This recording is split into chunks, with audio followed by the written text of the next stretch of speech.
I'm Matt Beagle with your Strat-o-matic Strategy of the Month. As your draft is over and you're looking to make your last-minute trades, it's a great time to talk about a cheap way to build a contender, how to make that 500 or just above 500 team a lot more difficult to beat this season. We know that offense and starting pitching are always difficult to get, always expensive, so the quickest and cheapest way to make your team better is through getting good relief pitchers and improving your defense in the field. Relievers often are cheaper to build with because rebuilding teams don't want them. With less innings, they have a small sample size, and therefore their cards tend to skew one way or the other, so it's real difficult to build in relievers. But they often have a better card than starters, especially if you can add up their innings.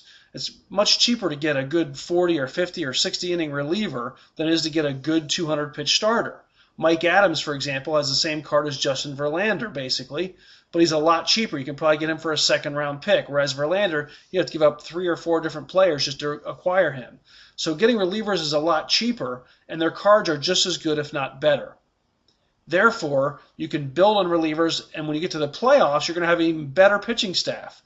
Other than your number one starter, the other pitchers might only pitch 1 or 2 games in the playoffs, whereas relievers, depending on your rules, can pitch several different games, sometimes every different game, depending on how strict your usage regulations are in your playoffs.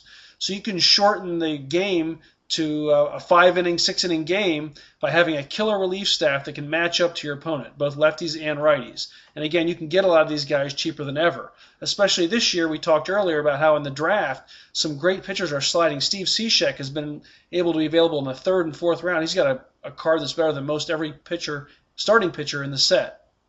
The other way to improve your team is to improve your defense. Up the middle, getting a good 2 can save more runs than you could get with a batter that's just pretty good.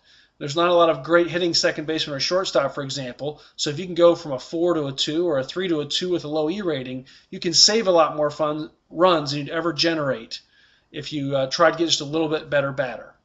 So those are 2 quick ways to make your team better for the playoff run.